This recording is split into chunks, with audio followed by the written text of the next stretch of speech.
Tonight, I invite you all to hear a story of a wedding night. My mother-in-law suddenly burst into the room, pressed a car key into my hand, and whispered, "There's $100,000 in the car. Go, now." The next day, what I saw on the news left me frozen in place. That night, I, Lena, had just officially become a daughter-in-law of the Rockern, four-in-law of the Rockard Sterling family. The wedding reception ended in a flurry of toasts and well wishes. The stage lights, the scent of champagne, and the heady fragrance of white roses all mixed together, making my head spin. I still couldn't believe I was wife of Arthur, a gentle, quiet man, and the only son of Eleanor Sterling. Eleanor was a powerful and decisive woman, well known throughout the business world. Everyone said I was lucky, but my heart was uneasy. Throughout the Bantulan ceremony, my new mother-in-law's gaze was fixed on me, a cold, analytical stare, as if trying to read every thought in my mind. On our wedding night, after the friends and family had all gone home, I sat silently on the edge of the bed in our newly decorated suite, gently stroking the hem of my wedding gown, which still held the scent of flowers. The sound of the shower running was a steady rhythm from the bathroom. Arthur was showering. I could hear my own heart pounding with a mix of nervousness and fear. Suddenly, there was a soft knock on the door. At first, I thought it might be a housekeeper who had forgotten something, but when the door opened, Eleanor Sterling stood there. She wore a dark silk gown, her hair in a perfect chignon. Her serious face, illuminated by the dim lamplight, sent an involuntary shiver down my spine. Before I could even greet her, she placed an index finger to her lips, signaling me to be silent. She strode quickly towards me, grabbed my wrist, and slipped a cold car key into my hand. Her voice was low and trembling, but every word was clear. "Lena, listen to me very carefully. My car is parked behind the garden. There's a duffel bag in the trunk. Inside is $100,000. Take it and leave tonight, as fast as you can." I was speechless. My heart felt like it had stopped beating. My eyes widened. I stammered, "Mrs. Sterling, what are you saying? Why? Why do I have to leave?" Eleanor stared at me, her eyes filled with tension, her voice more urgent. "Don't ask questions. Just do as I say. If you're still here by morning, I won't have another chance." As she spoke, she pressed a small slip of paper into my hand. Her handwriting was shaky. "The Starlight Motel, room 302. Go there and wait for me." Then, she looked me straight in the eye, her expression a mixture of fear and sorrow. "Don't tell Arthur. He doesn't know anything. This is very dangerous, Lena. Please, go now."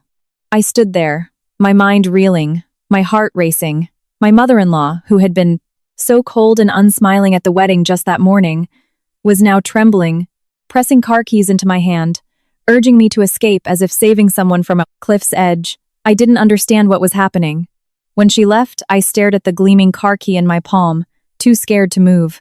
Just then, the bathroom door opened. Arthur walked out, his hair still damp, a warm smile on his lips.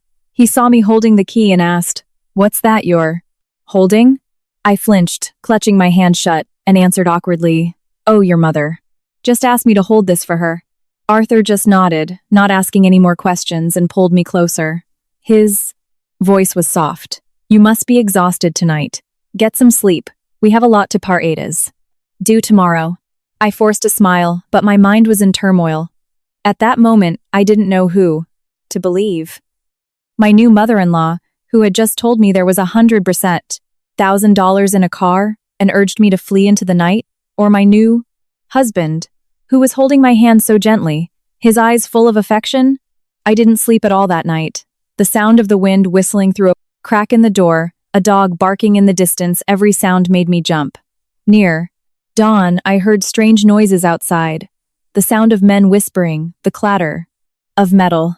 I crept to the window and slowly pulled back the curtain. In the yard, two figures were carrying something heavy into the basement. A flashlight beam flickered and then went out. A chill ran down my spine. I gripped the car key in my hand. That was the moment I decided to leave. I hurriedly put on a jacket and shoes and opened the door as quietly as I could. But as soon as I stepped out, Arthur's voice came from behind me. "Where are you going, Lena?" I gasped, my throat tight. I was just going to the bathroom downstairs. Arthur stared at me for a few seconds. There was something strange in his eyes, but he said nothing more. I let out a breath and walked quickly down the stairs. Outside in the yard, a thick morning fog had settled. The porch light cast a dull glow on the flagstones. I followed the path to the back garden and saw my mother-in-law's black Lincoln parked silently in the shadow of an old oak tree. Trembling, I opened the trunk. Sure enough, inside was a heavy, large leather duffel bag. When I opened it, I gasped. Stacks of $100 bills were neatly arranged, the scent of new paper still sharp. My mother-in-law wasn't lying. She had truly prepared everything for my escape. But why? I was her daughter-in-law, Arthur's wife. I hadn't done anything wrong. Tears streamed down my face. 100 questions swirled in my head, but there was no time to linger. I bit my lip, placed the bag of money on the passenger seat, and pressed the car's start button. The car moved slowly down the gravel driveway. I glanced in the rearview mirror, and in the dim porch light I saw a figure standing on the second-floor balcony, motionless, its eyes following me. The feeling of being watched made my skin crawl, and I pressed harder on the gas. The sky began to lighten. The roads were empty. I drove without a destination, my heart in chaos. Every turn was a new fear. Every rush of wind past the window was a skipped heartbeat. When the car finally stopped in front of the motel sign, from the slip of paper, I took a deep breath. The receptionist gave me a strange look. They probably had never seen a bride in a wrinkled gown renting a room at the crack of dawn. I just whispered, "I need a room for the night." I didn't sleep that night. I opened the bag to check it again and found another small envelope at the bottom. I opened it. Inside was a note, hastily written. "My child, don't be afraid. They are going to do the wrong thing. I will explain to Slate later." I read the sentence over and over, my heart clenching. Who were they? My husband? Or someone else in the family? What was the wrong thing she was talking about? I clutched the note, tears flowing endlessly. The next morning, I turned on the television, just hoping to hear some news to calm my nerves. But in an instant, my blood ran cold. The newscaster's voice was steady and emotionless. Early this morning, a massive fire broke out at the Sterling Estate, home of the owner of Sterling Enterprises. One person has been confirmed dead at the scene. The identity has not yet been released. The remote slipped from my hand. My body felt like stone. I vaguely heard people talking about an explosion in the basement. The cause was suspected to be a gas leak, but in my mind, only one thought echoed. If I hadn't left last night, would the person who died have been me? I trembled, burying my head in my hands and sobbing. Everything spun before my eyes, and in that moment, I understood. My wedding night wasn't the beginning of happiness. It was the beginning of a nightmare. I sat frozen on the bed of the small motel room. The pale morning light, filtering through the window, made everything seem blurry. The news about the fire continued to drone on from the old television. Every word was like a knife, twisting in my heart. One person dead, identity not yet known. Just one sentence, but it choked the air from my lungs. I was too scared to even breathe. Deeply, a chaotic jumble of thoughts raced through my head. Who had died? Why tonight? Did my mother-in-law know this was going to happen, which is why she told me to run? Or was this all a prearranged plan and I was just a pawn in their game? I poured myself a glass of water, but my hand was shaking so badly that it spilled across the table. I forced myself to calm down, but the harder I tried, the more the fear suffocated me. I vividly remembered my mother-in-law's expression last night, a look mixed with fear, as if she was hiding something. A powerful, principled woman like Eleanor Sterling would never act that way without a very serious reason. I picked up the phone. My fingers trembled, wanting to call Arthur, but then I stopped. Eleanor's voice echoed in my ears. "Don't call Arthur. He doesn't know anything." That sentence made me hesitate. If my mother-in-law was telling the truth, then calling Arthur right now could make everything worse. I bit my lip, put the phone down, and tears began to fall. I could only sit there, listening to the sound of traffic outside, listening to my own heart thumping in my chest. Near noon, my phone vibrated. It was an unknown number. My heart pounded. I hesitated for a few seconds, then pressed the answer button. Hello? A woman's voice on the other end, heavy and so familiar. It sent a chill through my entire body. Lena, where are you? Mrs. Sterling, I whispered, a mix of relief and fear. Yes, it's me. Are you all right? They didn't find you, did they? No. I'm at the motel you wrote on the paper. What happened? The house. It really burned down? Who? Who died? There was a moment of silence on the other end, then her voice broke. It was Arthur. He didn't make it out. I froze. All the sound around me seemed to vanish. I dropped the phone. My hands went cold. My heart felt like it was being crushed. No, that's impossible, I whispered, my throat constricting. I remembered him pulling my hand last night, his gentle eyes, his warm smile that seemed to melt my heart. Now, all of that was just a memory. I screamed in despair, my tears soaking the pillow. A few moments later, my mother-in-law called again. Her voice was hoarse. Child, be calm and listen to me. I can't talk for long right now. There's a huge problem at the house. I'm at the police station. When things calm down, I'll find you. Remember, don't ever come back to the house. If anyone asks, tell them you're away on business. Do you understand? I sobbed. But why won't you explain? Why did Arthur die? The fire, what happened? You have to trust me, she said, her words choppy. Arthur's death was no accident. It's much more complicated than you think. Before I could ask more, the line went dead. I tried calling back, but it wouldn't connect. Fear and suspicion crept back in. I sat trembling on the Pars's floor, my hands clutching my head. Every word from Eleanor was like a separate puzzle piece, leaving me with no idea what was true and what was false. That afternoon, I decided to go out to buy some food. The air outside felt heavy. People were still talking about the fire at the Sterling estate. I quietly passed a small coffee shop where a group of young people were watching the news on their phones. One of them said, I heard there was a huge explosion in the basement. The police are investigating. It looks like there are signs of financial crimes, too. Yeah, Mr. and Mrs. Sterling are incredibly wealthy, but I heard their company has been in trouble lately, and their son, who just got married yesterday, died. In the fire. It's such a tragedy. I gasped. The bag of groceries in my hand fell to the ground. They were right. Yesterday was my wedding to Arthur. That meant I had become a widow in a single night.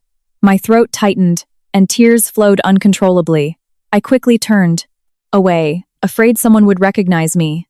Back in the hotel, I locked the door tightly and sat on the bed. I opened the bag Eleanor had given me and took out the envelope she had left inside. Under a layer of old paper, I found another envelope. It was sealed tightly and clearly, marked, "Open this when you are safe." I hesitated for a moment, then, with trembling hands, I opened it.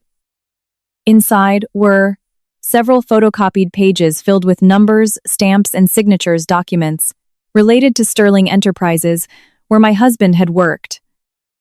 There was a small note written in red ink, "Crucial evidence. Let no one know." I stared at the documents, my heart pounding. So my mother-in-law knew something. Perhaps she was holding evidence of a case involving the company. And Arthur, was he accidentally involved, or had he discovered something that got him killed? Question after question piled up, like a tangled mess strangling my thoughts. That night, I couldn't sleep again. The sound of cars outside was a constant reminder that I was alone in a storm of unknown origin. Every time I closed my eyes, I saw Arthur's smiling face, then it would disappear into a sea of flames. I would jolt awake, turn on the light, and take out the wedding photo that was still in my bag. In the picture, he was holding my hand while I smiled brightly. I pressed the photo to my chest, sobbing, "Arthur, what really happened to us?" Near dawn, my phone vibrated again. This time it was a text message with no froms like at.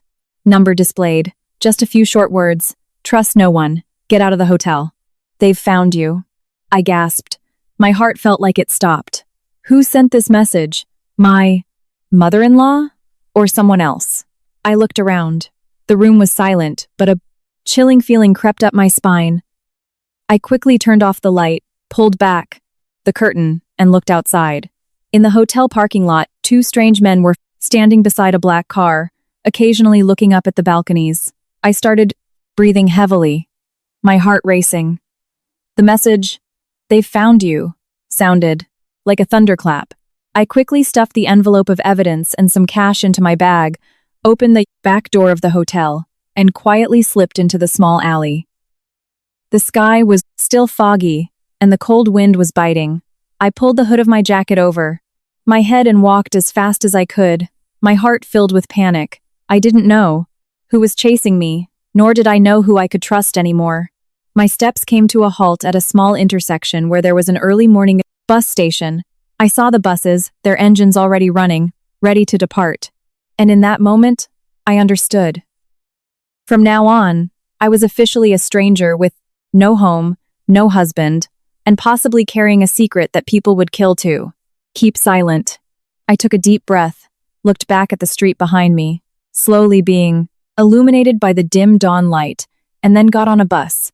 The driver asked, "Where to, miss?" I replied softly, almost in a whisper, "Anywhere, as long as it's far away." The bus rumbled slowly down the asphalt road, still damp with morning dew. I huddled in the back seat, clutching my bag to my chest. My heart was pounding. It felt as if I let go, I would lose everything.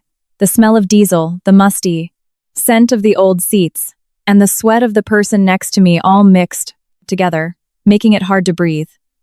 But what was more suffocating was the overwhelming fear. I didn't know who I was running from or where I was going. I only knew that if I stayed, I might not have a chance to live. The bus had been traveling for over an hour, and the sky was now bright. The faint sunlight streamed through the window, reflecting on my pale face. I took out my phone, wanting to call my mother-in-law, but her phone was still off. The unknown number that had sent the message last night was also unreachable. Everything seemed to have vanished with the night, leaving me alone on a directionless journey. The driver asked, "Miss, where do you want to get off?"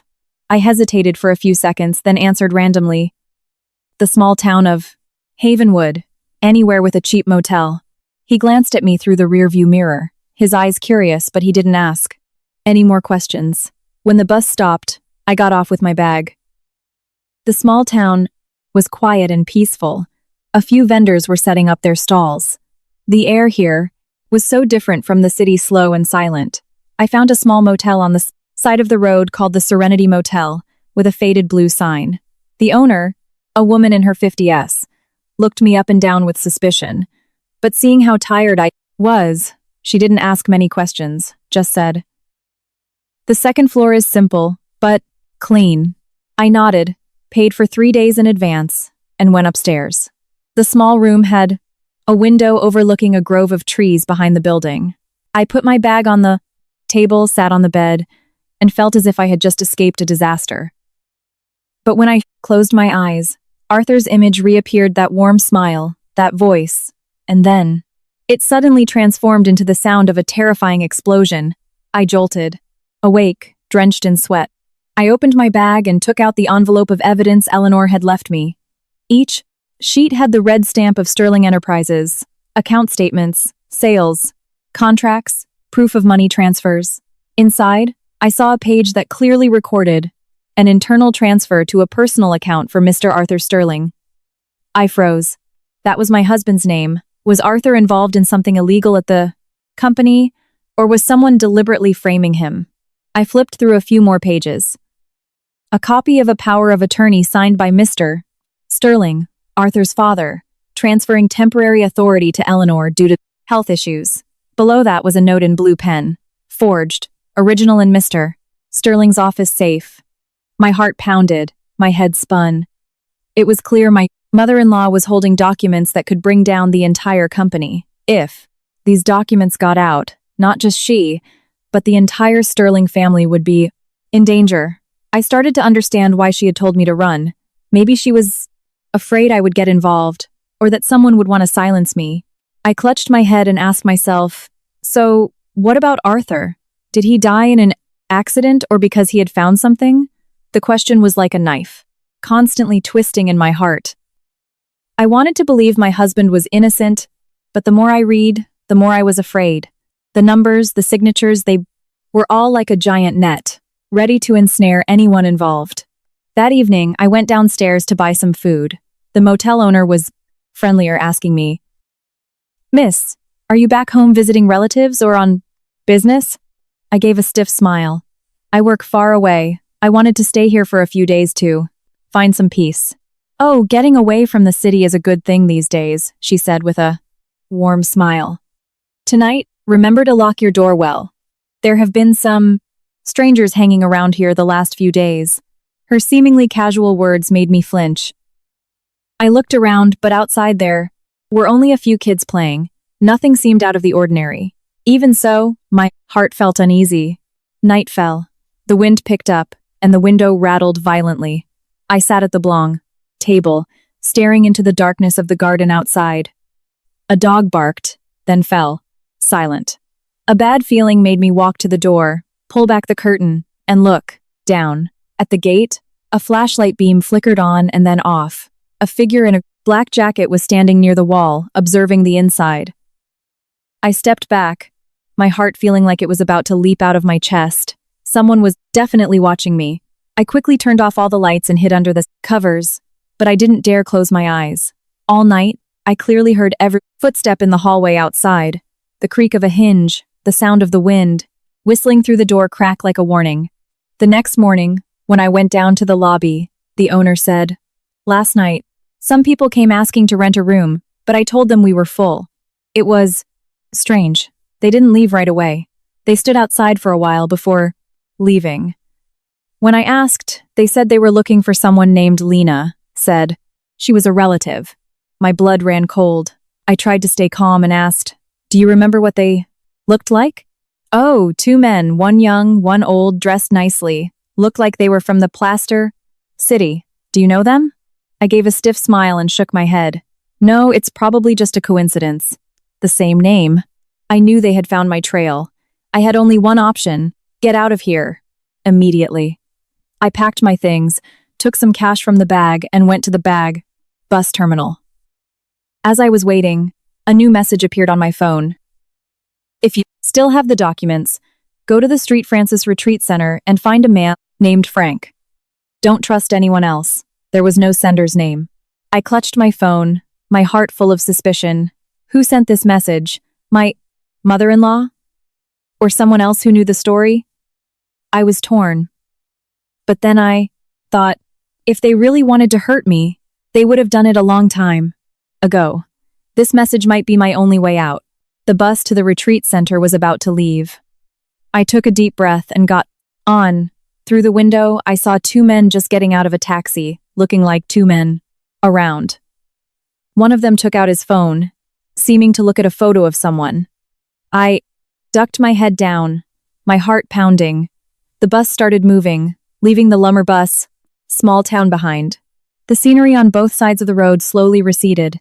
Vast fields stretched out. The wind blew hard. I closed my eyes, tears streaming down. I had lost my husband, lost my home. Now I had to live in fear. I didn't know who was the enemy and who was the protector. But deep in my heart, I felt one thing. If my mother-in-law had risked her life to save me on my wedding night, then she must have been protecting a very big secret. I wiped my tears and looked into the distance. The sunlight glinted off the tiled roof of an old retreat center, faintly visible among the trees. I knew that place might hold the truth about Arthur's death, about the fire that had consumed my entire life, and maybe it was also the beginning of a journey to answer the question of why a mother-in-law had saved me, the daughter-in-law she had once treated with such cold disdain. The bus stopped at the entrance to the Street Francis Retreat Center, which was surrounded by lush trees and a small, gurgling stream. The midday air was dry and hot.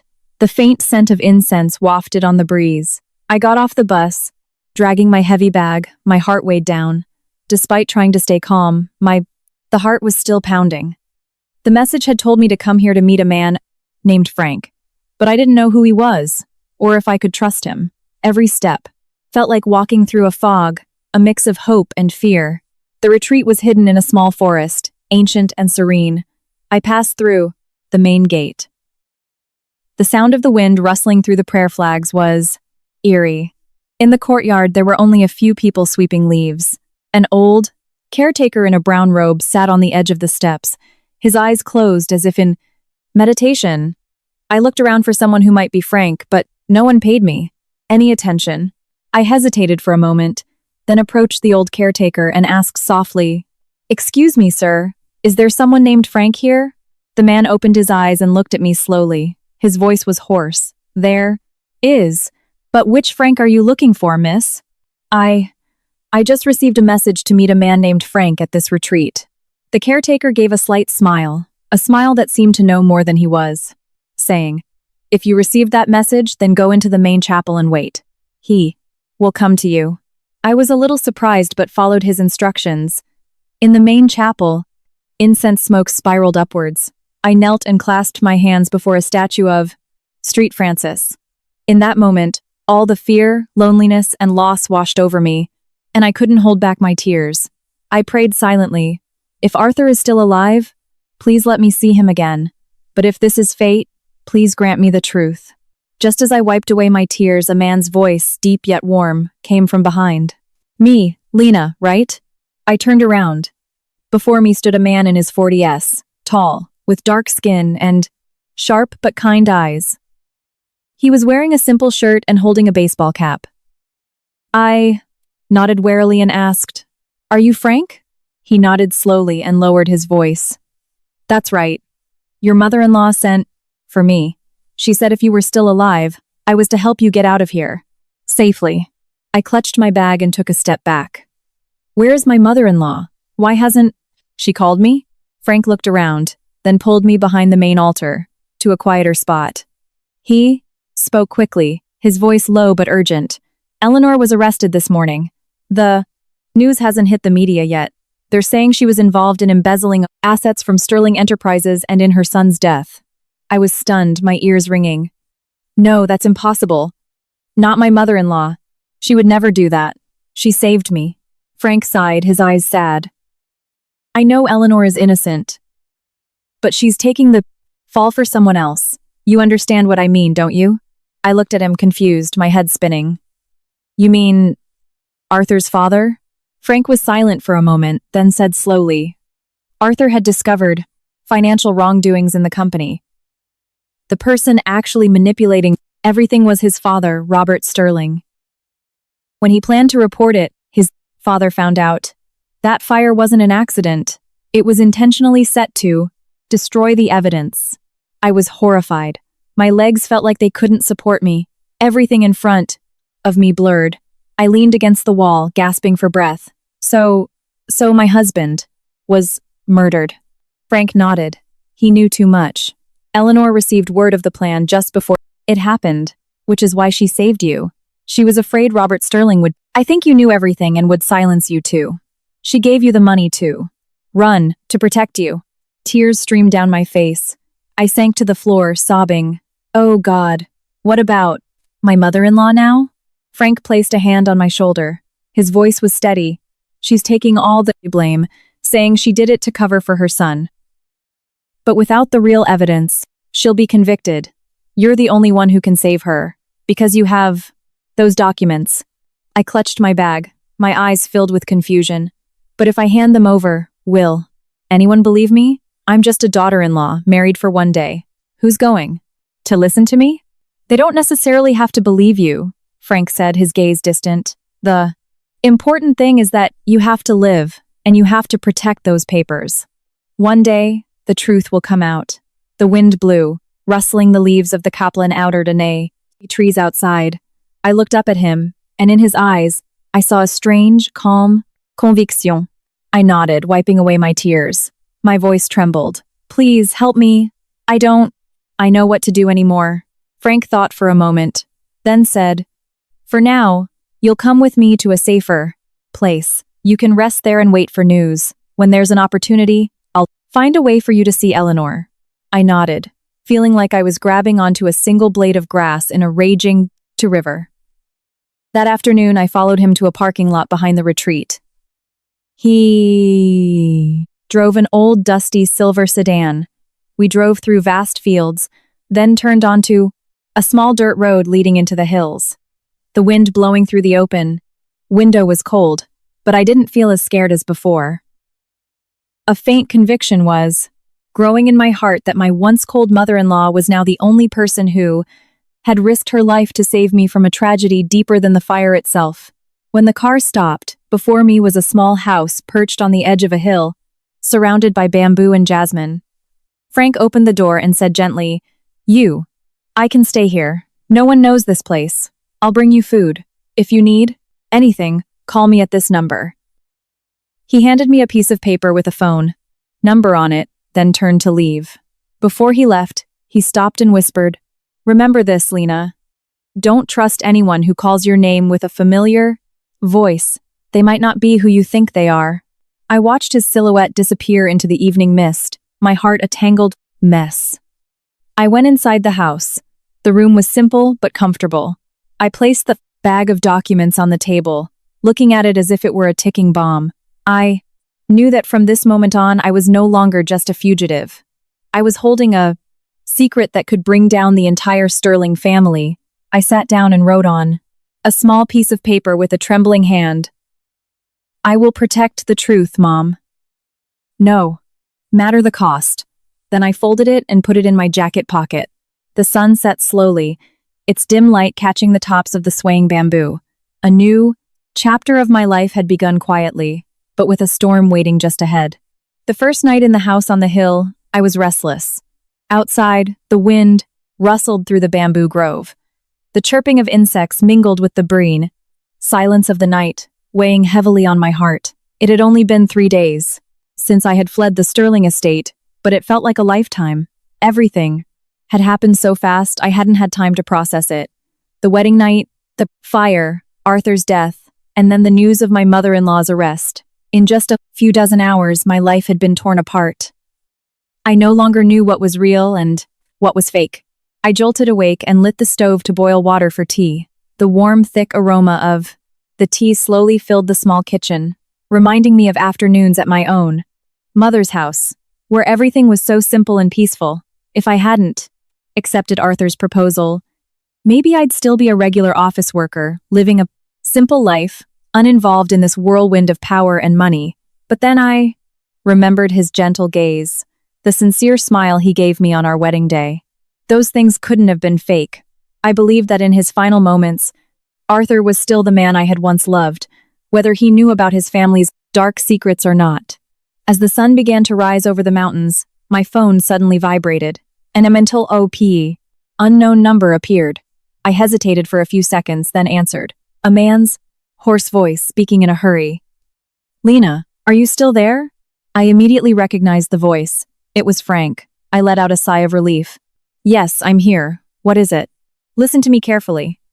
Eleanor has just been released on bail, but she's under a house arrest. Robert Sterling's men are looking for you everywhere. It seems they know you have the important documents. From now on, you must not go out at all. Don't open the door for anyone but me." I froze. "What did you say? They know? But how do they know I'm still alive?" "It's unclear. Maybe someone in the police department leaked the information. Eleanor is trying to find a way to contact you, but her phone is being sent 24. Monitored.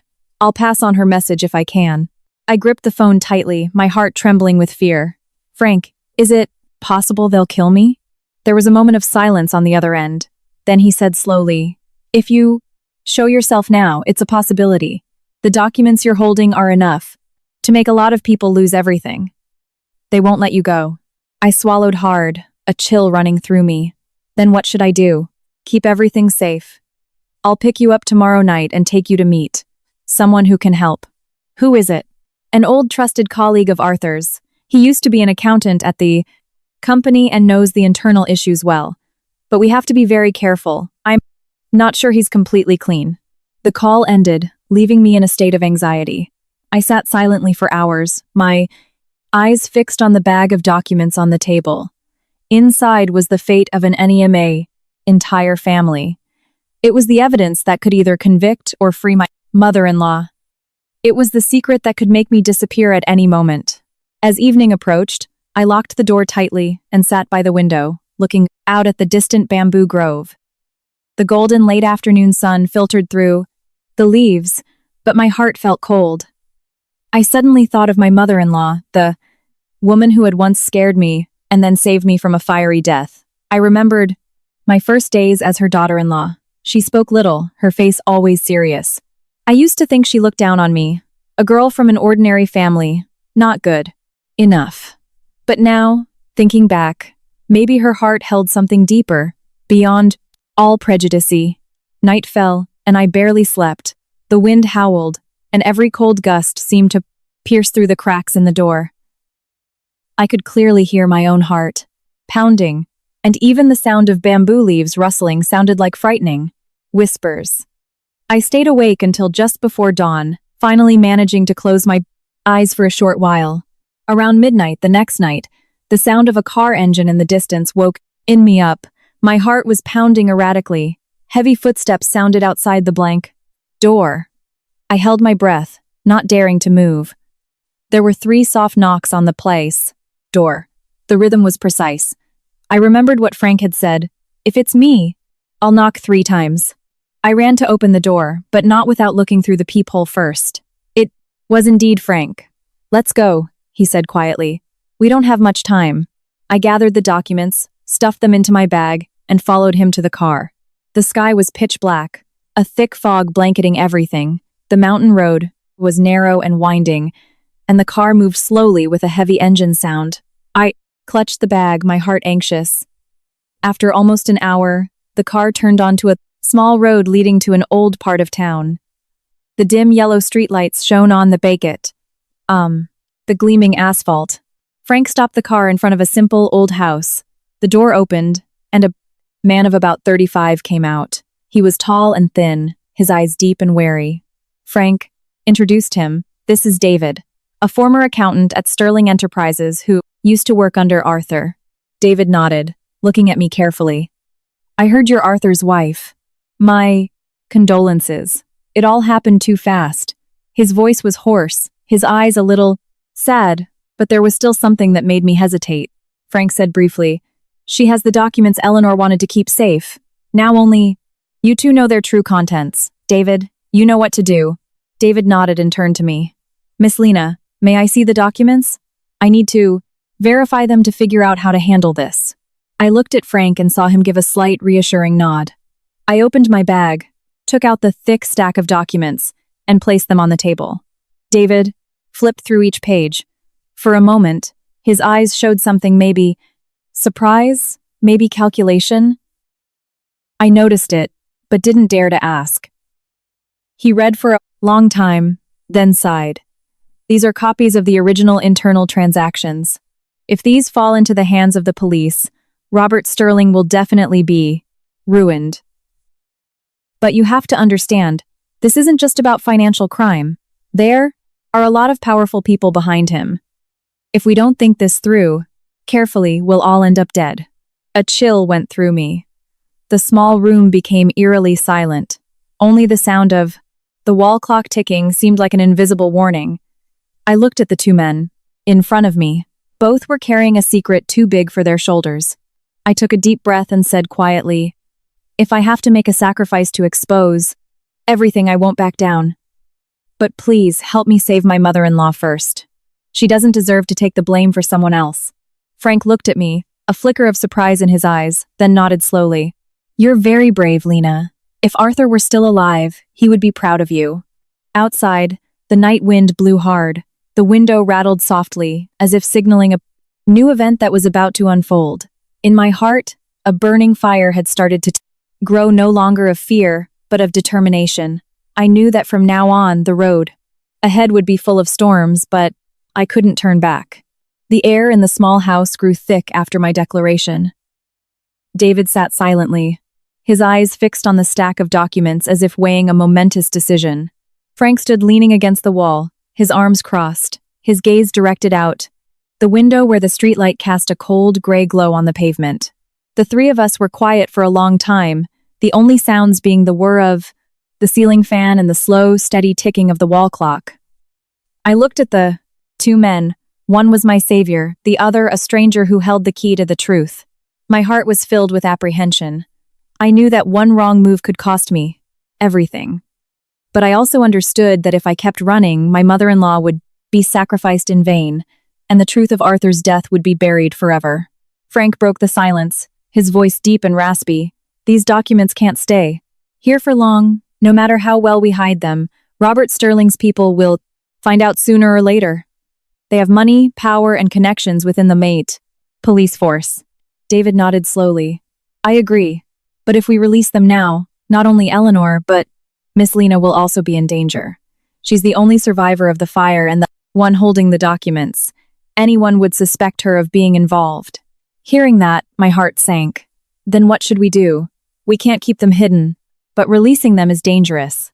Frank looked at me, his voice firm.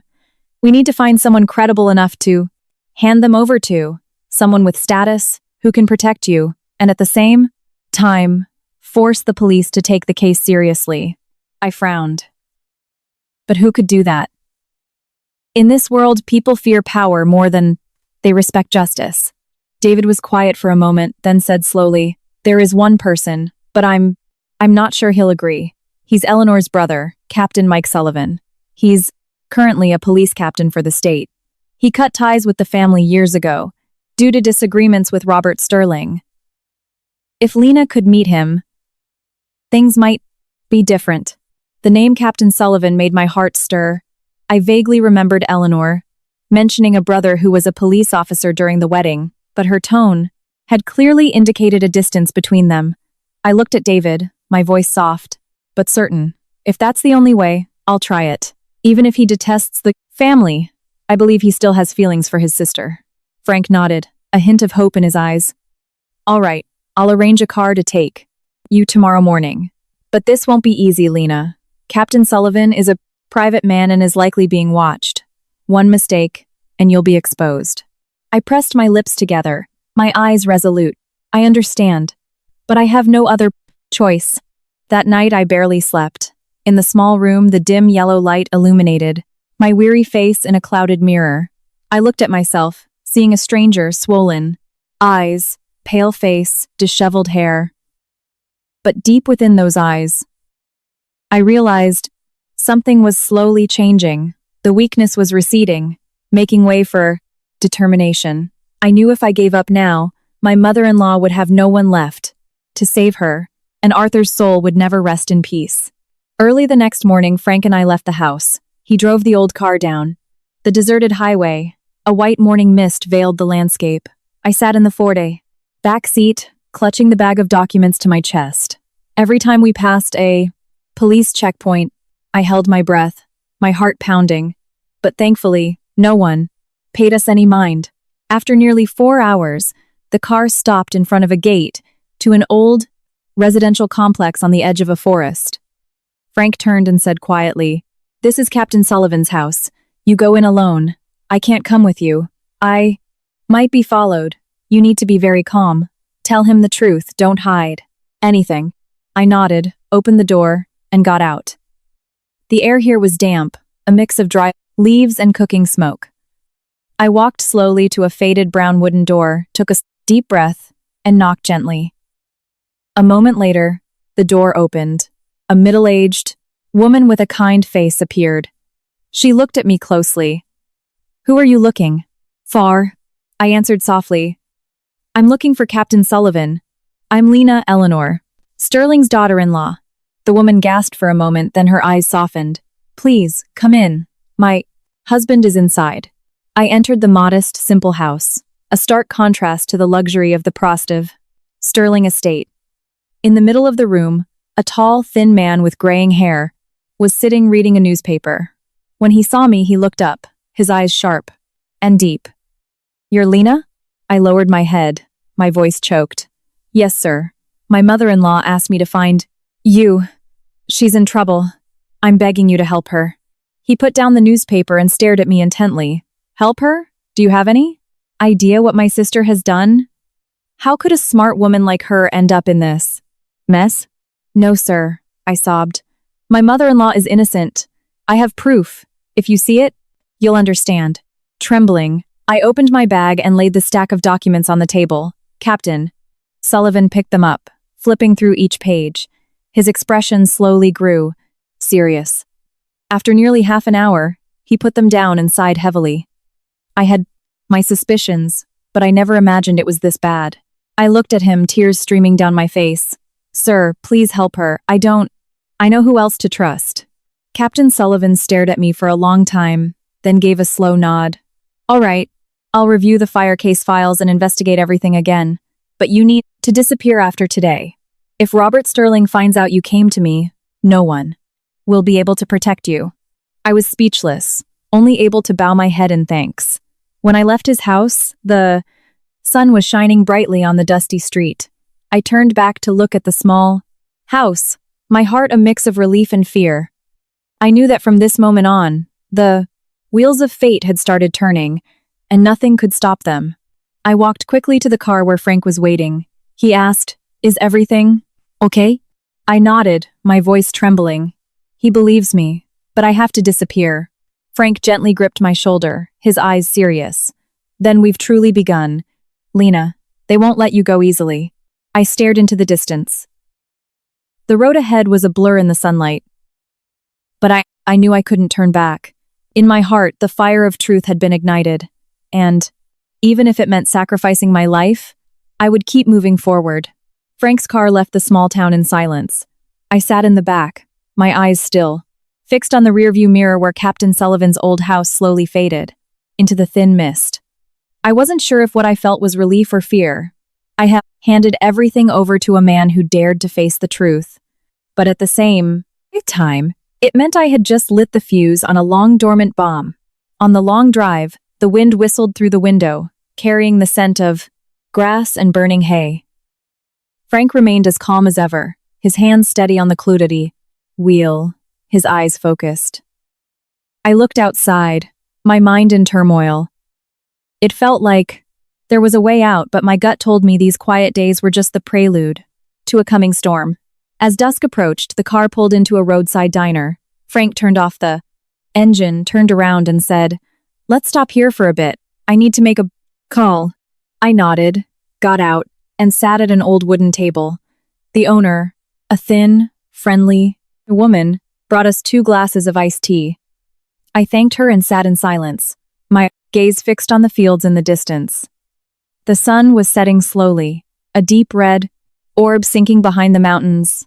It was beautiful, but sad. About 10 minutes later, Frank returned, his face more serious than usual. "What is it?" I asked. He looked around and lowered his voice. "I just called a contact at the police department. Captain Sullivan has been suspended from duty." I was frozen. The words hit me like a lightning strike. "That's impossible. I just saw him this morning. He just said he was going to reinvestigate." "The news is official," Frank sighed. "An order came from the top. The reason given was illegal interference in an ongoing investigation. Someone clearly made a move." I held my head in my hands, tears welling up. Oh God, so we're back to square one. My mother-in-law is detained, and the only person who could save her has been sidelined. Frank gently squeezed my shoulder. His voice was steady but laced with concern. "All hope is not lost, Lena. Sullivan probably anticipated this. He might have had time to pass the information to someone he trusts." I looked up at him, a flicker of hope in my heart, but that conviction quickly died when I saw a black car driving slowly at the end of the road. From a distance, its headlights shone directly at us. A chill ran down my spine. Frank noticed it too. He stood up and gestured to me. "Let's go. Something's not right." We hurried back to the car. Frank's car swerved sharply, speeding down a small road that cut through the fields. The wind roared in my ears, dust flying everywhere. I looked back.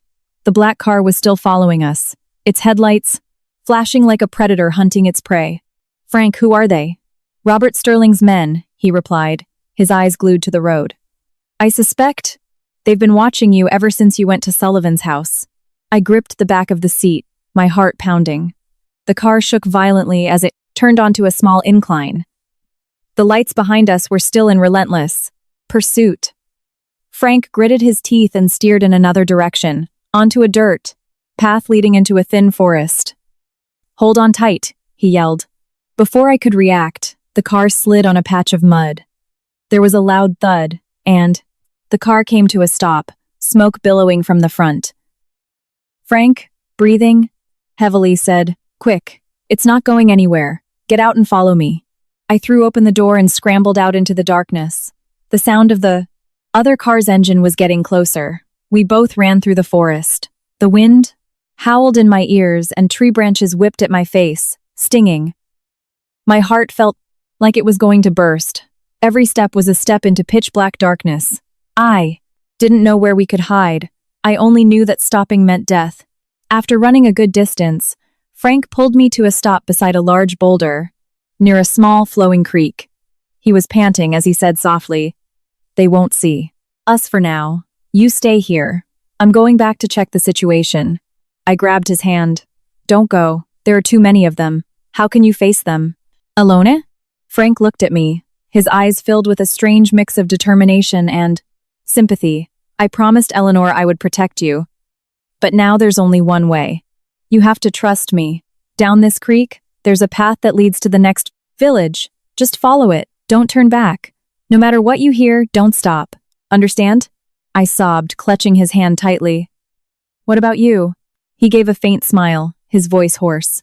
"I'll go back and draw their attention. If I'm lucky, I'll make it out alive."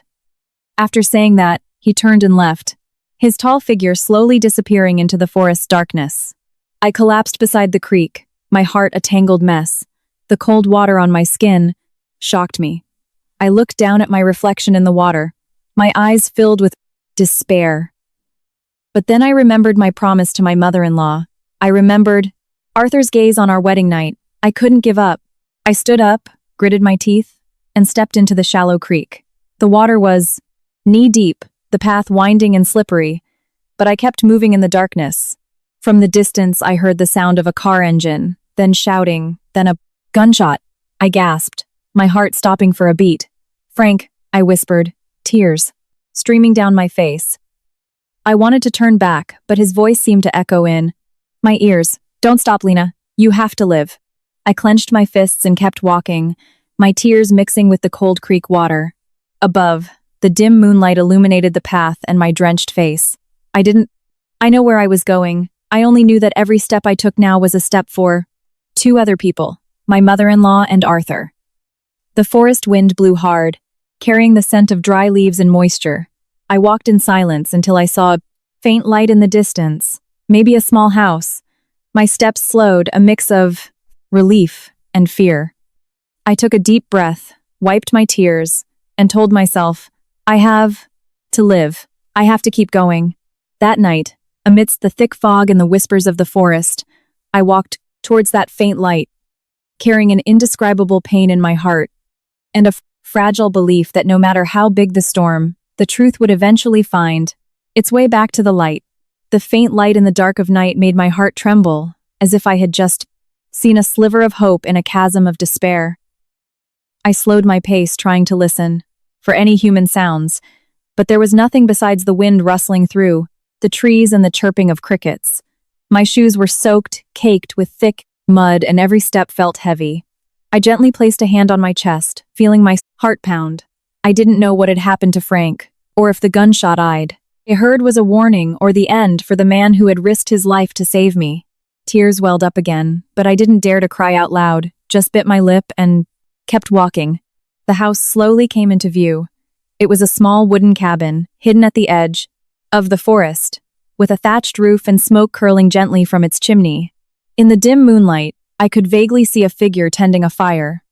At that moment, fear and exhaustion left me unable to think clearly.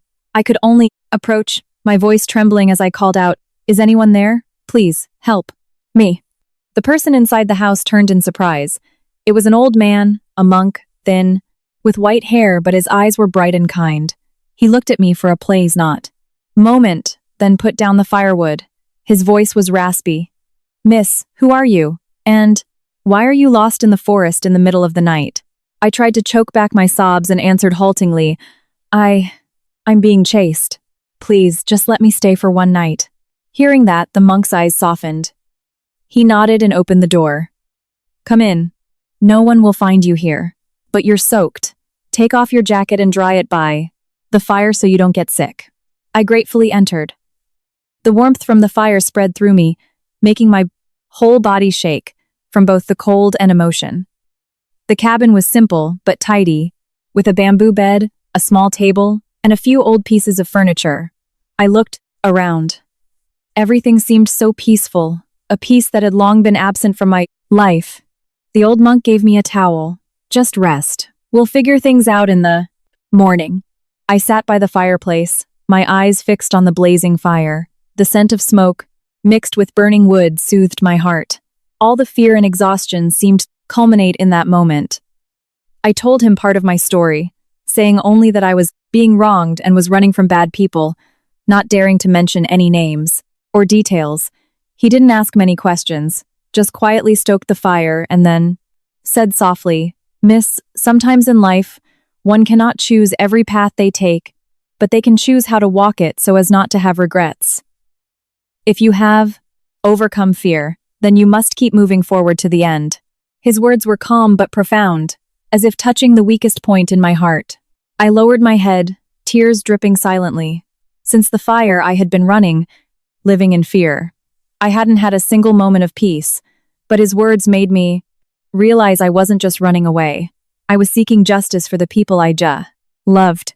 That night, he let me sleep on his bed. The wind blew gently through the cracks in the walls.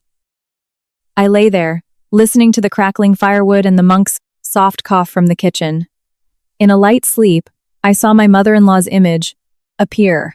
She was still wearing the dark silk gown from the wedding day. She came to my side, her trembling hand resting on my shoulder. "Lena, you have to be strong. The truth will not die, my child. Arthur is still watching you. Don't give up." I jolted awake, tears soaking my pillow.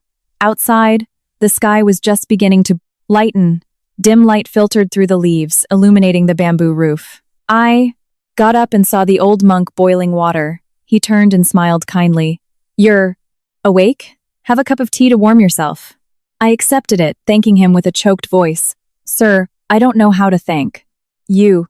If you hadn't helped me last night, I might not be sitting here now."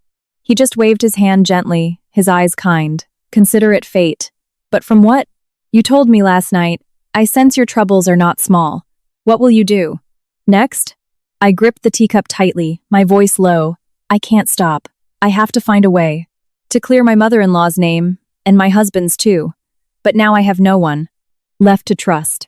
He looked at me for a long time, then said slowly, "Miss, what was your husband's name?" "Arthur." Hearing that, he frowned slightly. After a moment, he asked softly, "Is that Arthur, the son of Robert Sterling, the owner of Sterling Enterprises?" I looked up in shock. "You know him?"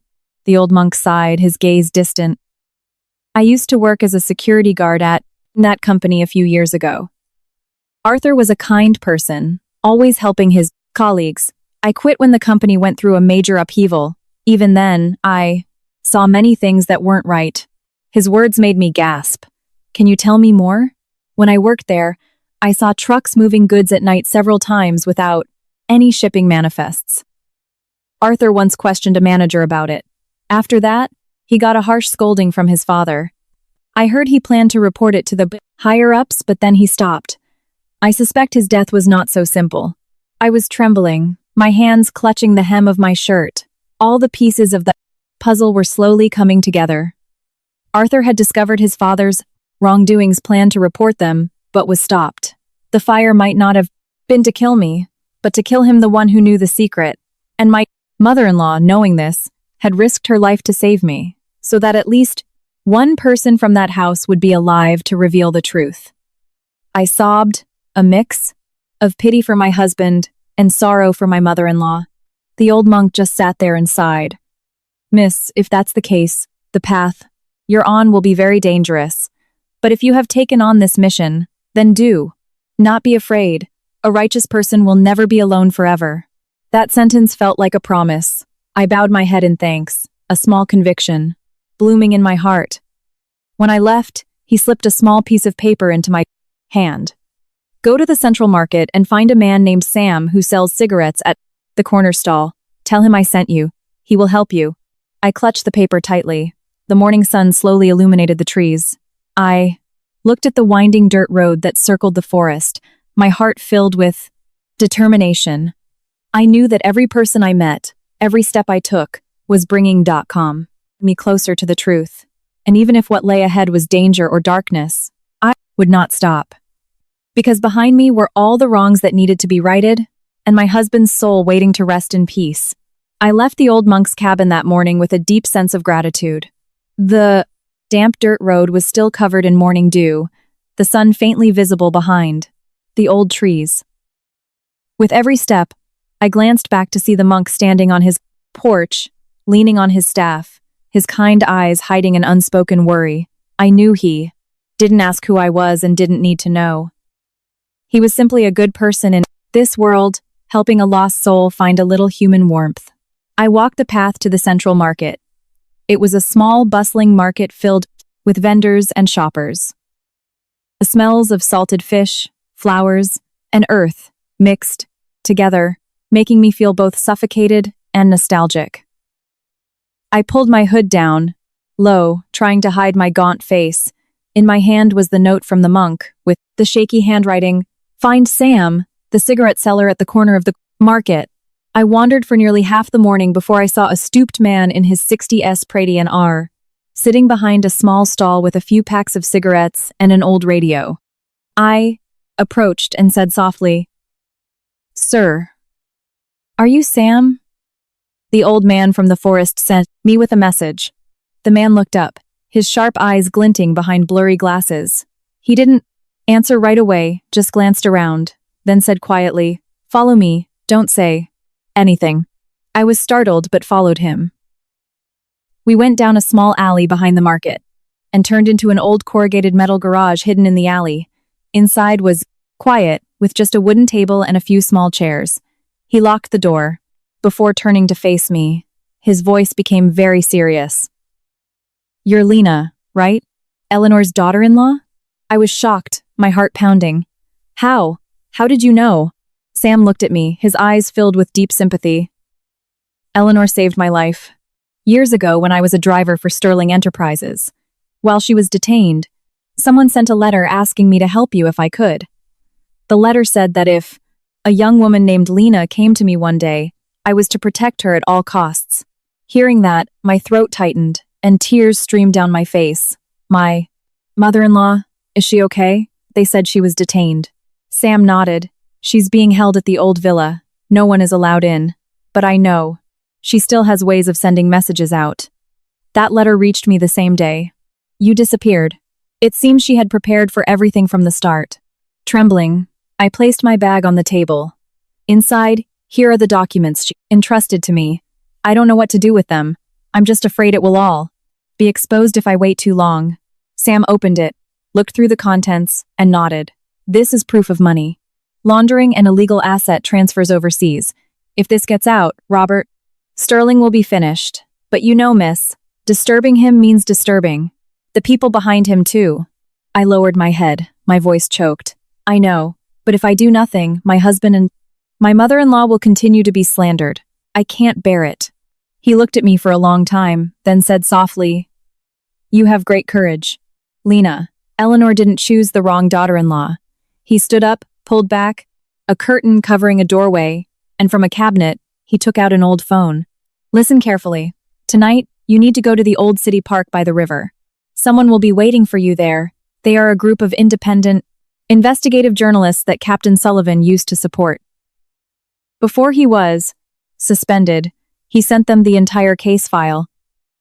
If you hand over these documents, they will expose the truth to the public." I gasped, my heart a mix of fear and excitement.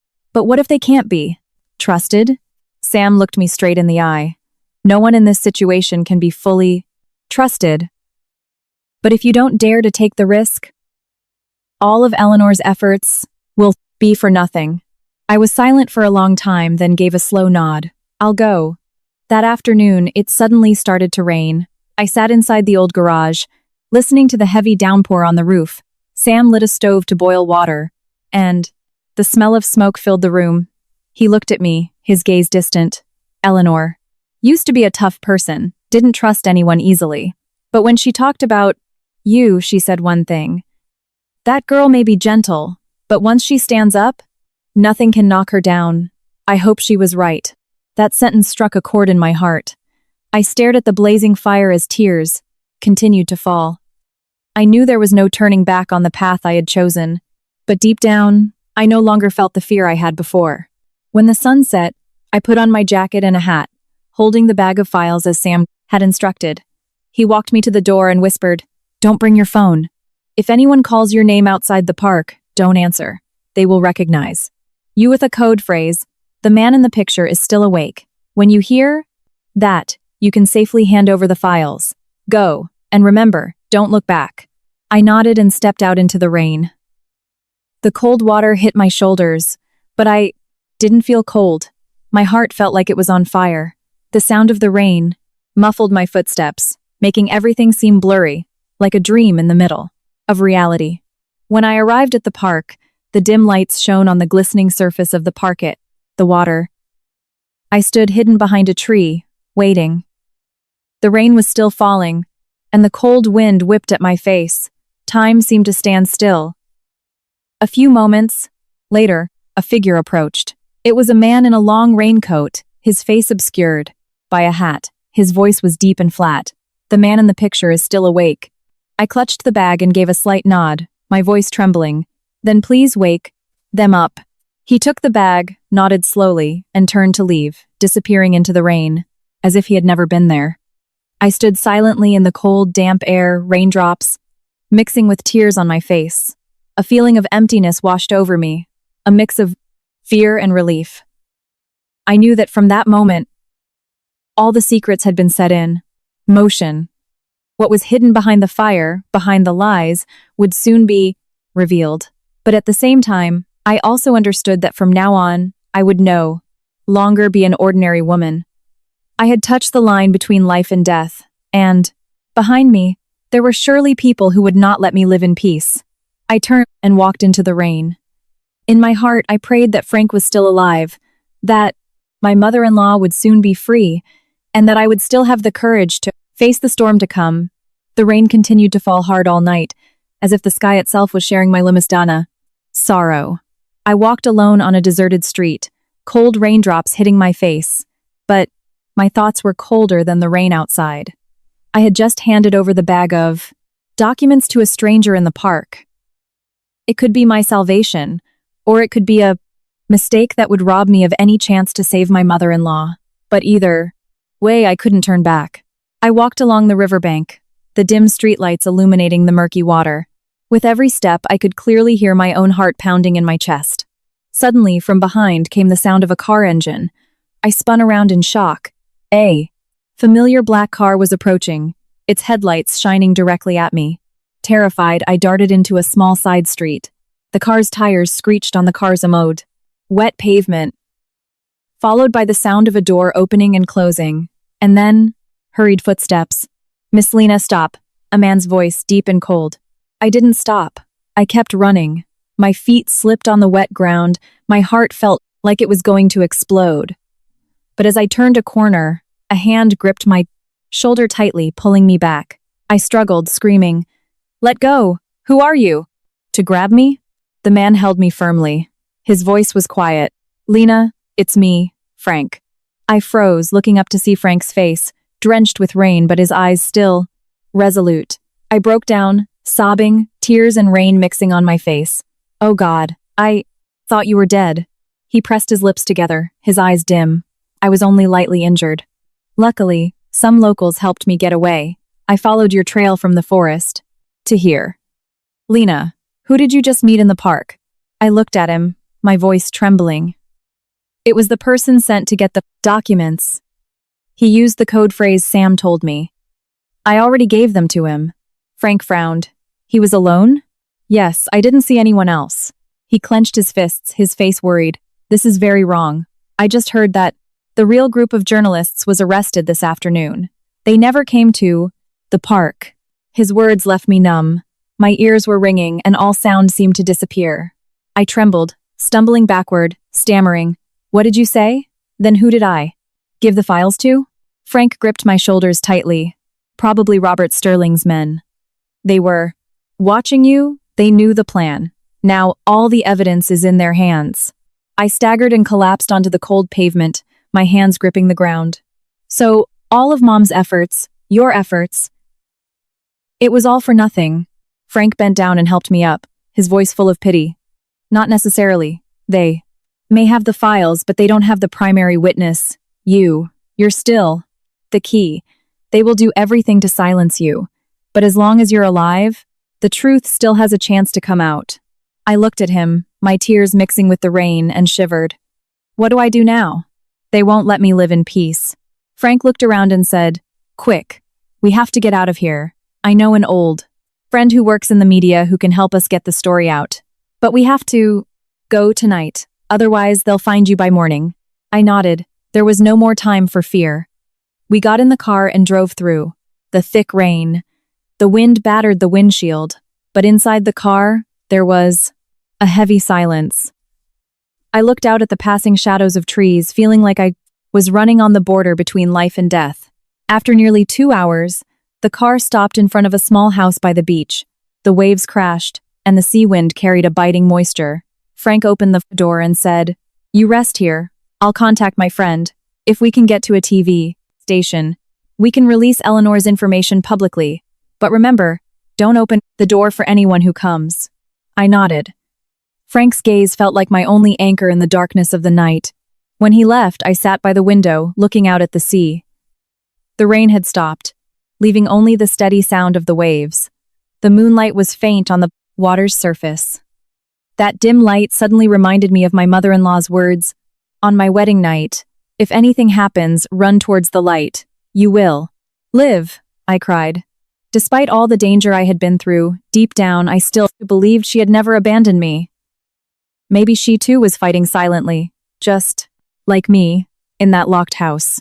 Around midnight, I was startled by a knock on the door. 3 quick knocks. I gasped. That wasn't Frank's signal. My heart pounded. My hand gripped a small knife on the table. The knocking came again, this time softer, mixed with the sound of the wind. Miss Lena, open the door. It's me, Sam. I flinched. How could Sam be here? I had never told him this location. Something was wrong. I backed away silently. The knocking came again, more urgent this time. Miss Lena, I know you're scared, but listen to me. Frank has been arrested. They're coming here. You have to get out of this place immediately. I was frozen, my hands shaking violently, my head spinning. He could be telling the truth, or it could be a trap. I peeked through a crack in the window, seeing only a faint figure standing silently in the moonlight. I no longer knew who to trust. I held my breath and retreated to a corner of the room, my heart racing. The knocking continued. I quietly opened a closet and pulled out a small bag from the bottom. Inside was a copy of the sworn statement Captain Sullivan had signed before he was suspended. I had kept it hidden carefully all this time.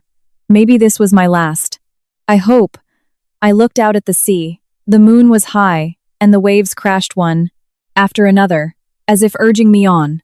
I clutched the document in my hand and whispered, Mom, I won't let them bury the truth. I opened the back door and dashed onto the sandy beach, leaving the sound of knocking echoing behind me. The sound of the waves mixed with my pounding heart. I knew that from this moment, my escape had turned into a real battle, not just for survival, but to uncover all the crimes. The beach sand was cold under my feet, and the strong sea wind felt like it. I wanted to sweep everything away. I ran along the shoreline, breathless, my heart pounding. Behind me, the sound of the knocking had ceased, replaced by the soft click of a lock being opened. I didn't turn back. I just knew that if I stopped, now I wouldn't get another chance. The moon was high, its dim light illuminating the sea and reflecting my shadow as I fled, like someone escaping from hell. I ran until my legs were numb, finally stopping under a large pine tree. The vast sea stretched out before me, the white-crested waves dark and silent. I leaned against the tree trunk, trying to catch my breath, inhaling the salty air that stung my throat. In my jacket pocket, the copy of Captain Sullivan's statement was still there, damp with sweat and moisture. I clutched it as if holding on to my last remaining hope. I thought about Frank. Was he still alive? Or had he really been captured as the person at the door claimed? I remembered his determined yet kind eyes, his words. If anything happens, run towards the light. Now, my only light was the Mayday. Truth. I couldn't let the people who had risked their lives for me fall in vain. I looked around and saw the lights of a small fishing harbor in the distance. I decided to head there, hoping to find a ride out of the area. The path along the beach was uneven, and each wave that washed over my feet was bone-chillingly cold.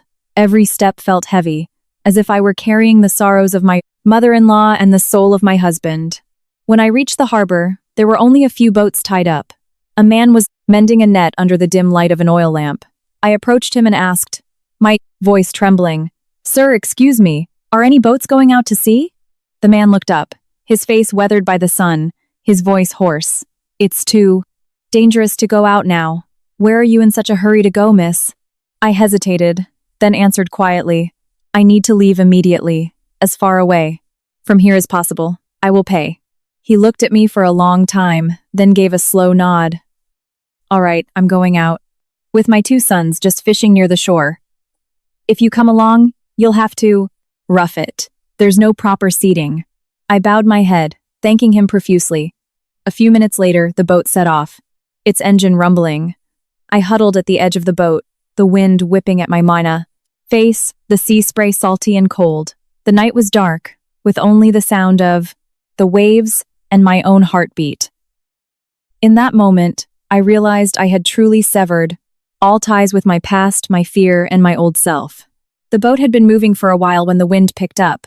The fisherman frowned. Strange. The weather was calm, but the wind is so strong now. "Sit still, miss, don't stand up." I nodded, but my heart was uneasy.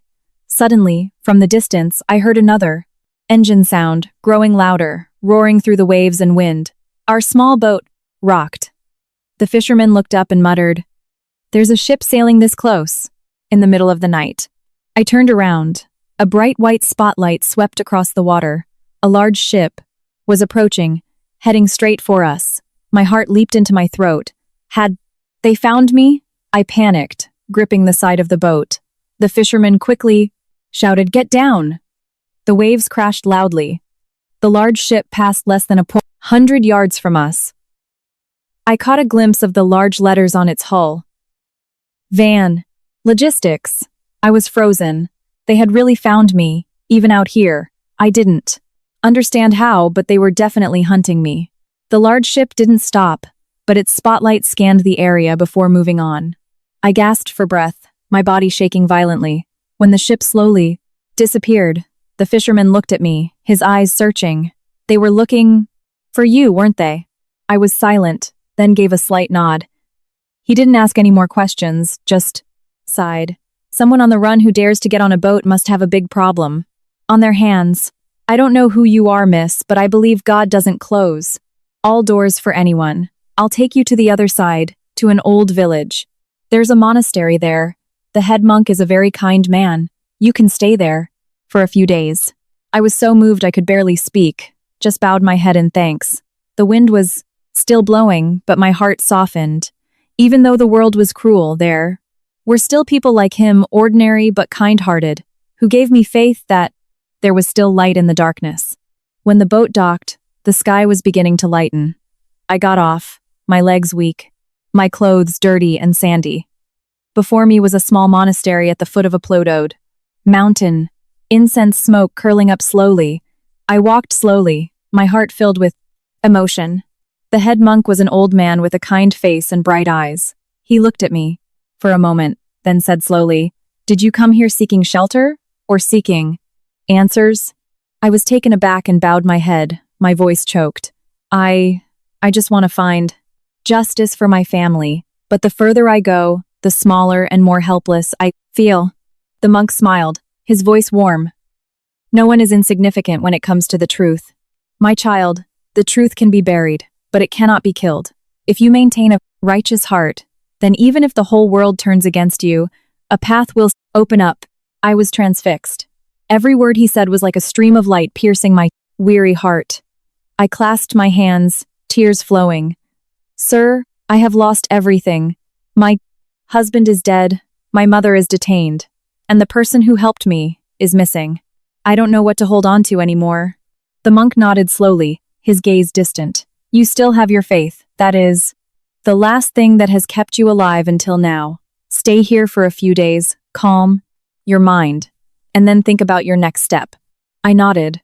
After days of running, I had finally found a quiet place to breathe. I stayed at the monastery, helping to sweep the courtyard and cook with the nuns. Every time I saw the incense smoke rise before the statue of Buddha, my heart felt a little lighter, though the pain was still there. One afternoon, as I was cleaning the altar, a young monk ran in hurriedly. Miss Lena, someone is at the gate looking for you. I was shocked, my heart pounding. I went outside and saw a woman in a long jacket and a hat that obscured her face. As I got closer, she gently removed her hat. Her voice trembled. Lena, it's me. I stood frozen. My mother-in-law, Eleanor Sterling, stood right in front of me. She was thinner, with more gray in her hair, but her eyes were as resolute as ever. I burst into tears and ran to hug her. Mom, I thought I'd lost you. She gently stroked my hair, her voice choked. My child, I had to get out. They were going to silence me. I heard you were still alive, and I knew you wouldn't give up. I held her hand tightly, tears streaming down my face. In that moment, I understood that the storm was not over, but the light had returned. We were both tired and wounded, but we were alive, and there was one thing left to do. Bring the truth to light, so the dead could rest in peace, and the wicked would face justice. I held my mother-in-law in the monastery courtyard, my heart overwhelmed, tears streaming down my face. She was thinner, her face gaunt and her skin darker, but her eyes were still those of a strong woman who had weathered countless storms without surrender. I gripped her hand tightly and asked, my voice trembling, Mom, how did you escape? I thought they were watching you so closely. She gave a faint smile, her voice hoarse with fatigue. I had to ask Captain Sullivan's people for help. A trusted officer helped me get out of the house, under the pretense of a medical emergency. They thought I was seriously ill, and couldn't go far, so they let their guard down. I left that night to find you, following Frank's trail. My child, I know everything you've done, and I'm so proud of you. Hearing Frank's name made my heart ache. Mom, Frank. Is he still alive? She lowered her head, her eyes clouding over. I can't be sure. There are rumors. He was badly injured and is being held in a secret location near the company's Prusonation old warehouse. But don't worry, I will find a way to save him. That man risked his life for you, for us. We can't let him die in vain. I held her hand, sobbing. Mom, what do we do now? The files are gone. The enemy has the evidence. I'm afraid we're back to square one. She gently placed a hand on my shoulder, her voice full of conviction. No, Lena, they don't have everything. I still have the original copies of the proof of Robert Sterling's money transfers to offshore accounts. I hid them in a place no one would ever suspect, right here, at this monastery. I looked at her in shock, my heart pounding. She continued, her voice low but clear. A while ago, when Frank brought me here to pray for Arthur's safety, I gave an envelope to the head monk, telling him it was a private family document and asking him to keep it safe. I never thought it would be our salvation. Today, hearing this, I felt like I was seeing a bright light in the pitch-black darkness. I held her hand, trembling. Mom, so we really still have a chance. She nodded, her eyes shining. But we can't be rash. We need to plan this carefully. If they find out, they won't just hunt us. They'll destroy the evidence. You must stay calm. Do you understand, Lena? I nodded, my heart a mix of emotion and tension. Everything that seemed to have collapsed was now showing a fragile glimmer of hope. Maybe God hadn't closed all the doors on us. That afternoon, the head monk invited us to his private chambers. As he listened to Eleanor's story, he nodded slowly, and, from an old wooden cabinet, he took out a small tin box. He opened it, and inside was a sealed envelope, the paper, yellowed with age. Eleanor took it with a trembling hand. "My child, this is the last thing that can save Arthur's honor," she said, her voice choked with emotion. I looked at the envelope as if I were looking at the life of our family. It contained not just numbers, but the truth buried under greed and crimi. The head monk looked at both of us, his voice calm. "The karma of life is not easily paid, but if a good heart remains, a path will always open. You should leave here tonight." Yesterday, some strangers were lurking around the monastery, asking about a Miss Lena. My mother-in-law and I both gasped. She gripped my hand tightly and said softly, "Pack your things. Tonight, we must go to Captain Sullivan's place." I obeyed, quickly packing a few things into a cloth bag. As darkness fell, the sea wind blew hard. We both put on jackets and left the monastery in silence, the sound of the waves like a soft accompaniment to our steps. We walked for over 2 hours along a small mountain path towards the mainland. Eleanor, though, weak, tried to walk quickly, occasionally turning back to remind me not to talk and not to stop. "If you hear anything, get down immediately," she whispered. I nodded, holding her hand tightly. The night was pitch black, with only the faint moonlight to guide us. Every step was a pounding heartbeat. But for the first time in days, I felt the fire of hope burning in my heart again. As we neared the edge of a small town, we suddenly heard the sound of a car engine in the distance. We both quickly hid behind some bushes. A black truck drove slowly by without its headlights on. Through the leaves, I saw the blank Things 27A, familiar logo on the truck's door. Van Logistics. My heart seized. Eleanor gently pulled my hand and whispered, "They're already here. Someone must have leaked our location." We waited until the truck was gone before we dared to come out. She was out of breath, her voice trembling. "My child, we have to split up. I'll take this envelope to Captain Sullivan. You go in the opposite direction to Arthur's old house by the river. In the safe in the attic, there's a hard drive Arthur once told me about. It has recordings of him and his father. If it's still there, it will be our strongest piece of evidence." I gasped. "Mom, I can't let you go alone. It's too dangerous." She gripped my hand, her eyes full of resolve. "Listen to me, Lena. You are the one person they won't dare to touch right now because they still want to find the copies of the documents. As for me, if I get caught again, I have nothing to lose. Go and don't look back," I cried, falling to my knees and clutching her hand. "Mom, I'm so scared. I don't want to lose you again." She bent down and lifted my face, her voice choked but firm. "My child, don't be afraid. If you don't continue, Arthur's name will forever be tarnished. Do this. For me, expose the truth." The moon above cast a silver light on our faces. I bit my lip, swallowed my tears, and nodded firmly. She handed me the envelope, then hugged me for a long time. "Go, Lena. Whatever happens, don't forget. I believe in you." I stood up and watched her silhouette disappear into the dark of night, my heart constricting.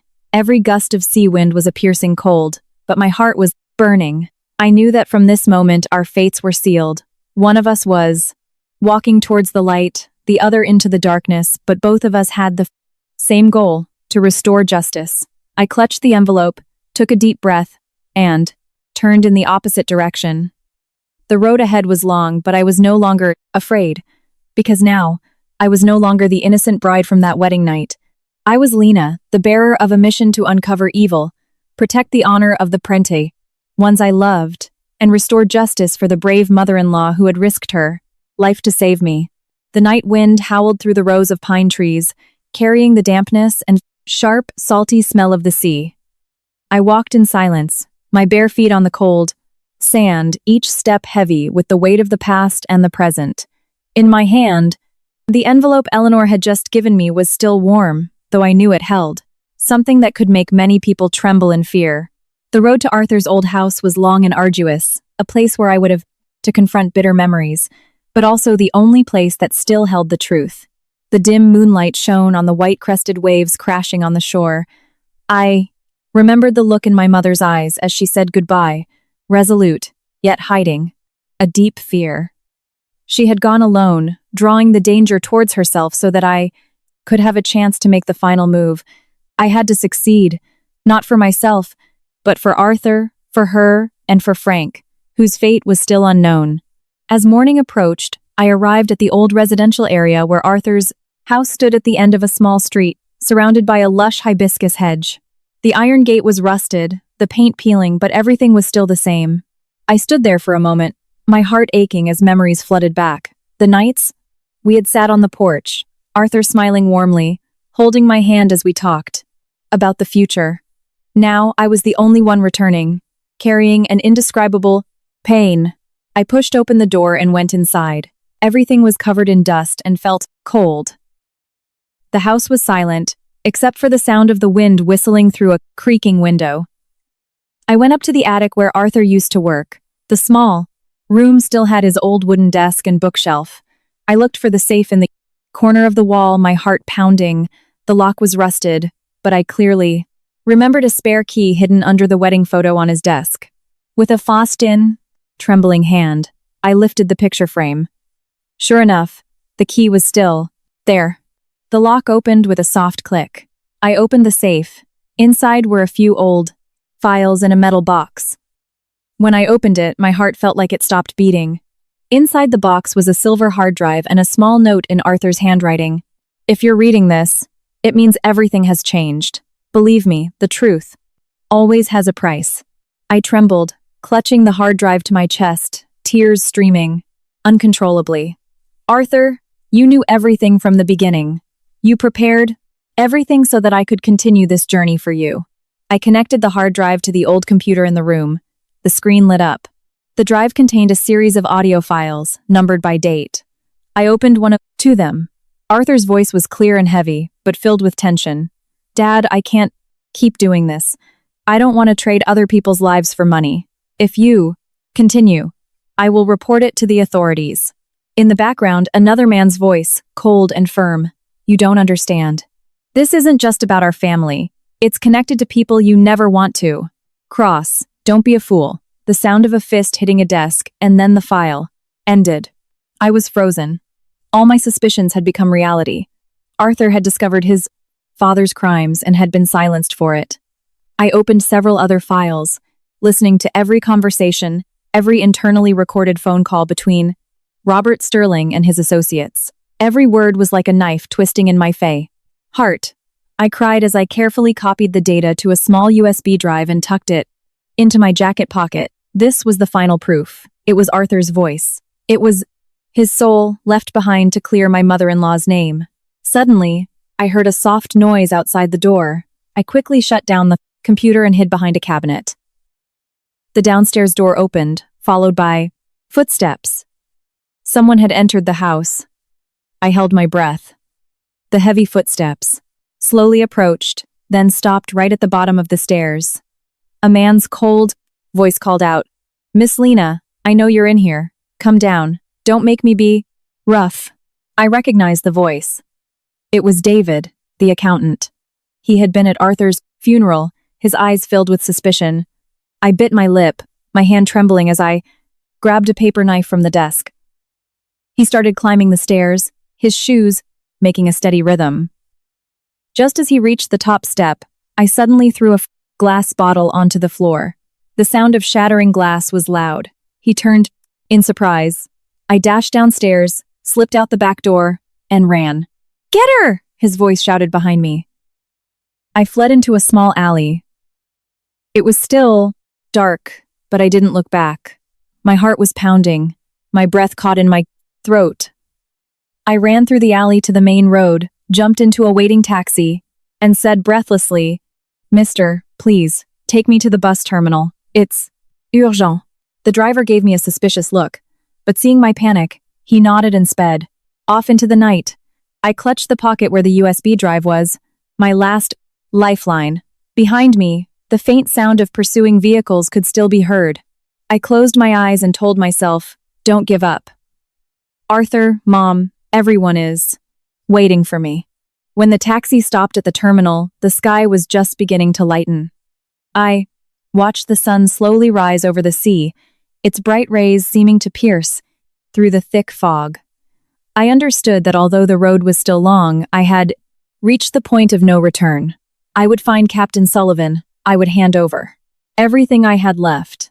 And if I had to sacrifice my life, I would do it. Because I was no longer the weak woman from that wedding night. I was Lena, the bearer of Arthur's soul, my mother's heart, and a fire for justice that could not be extinguished by any force. I clenched my fists, looked up at the sun, and whispered softly, "Arthur, I'm coming to bring you into the light."